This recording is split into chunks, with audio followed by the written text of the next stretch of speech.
Hello, welcome guys. Today in this video, I'm going to show you how to check the version of Directx in Windows 10 PC or laptop. So guys, if you want to check the version of Directx in Windows 10 PC or laptop, so very easy. Firstly, click on Start plus R key, and type here X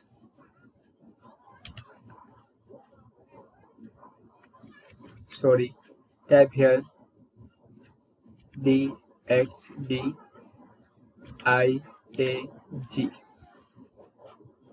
DXDIAG. After click on OK.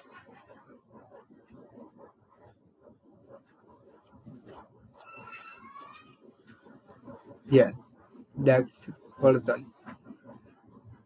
So guys, this is very simple and easy method if you want to check the version of Directx in Windows 10 PC or laptop.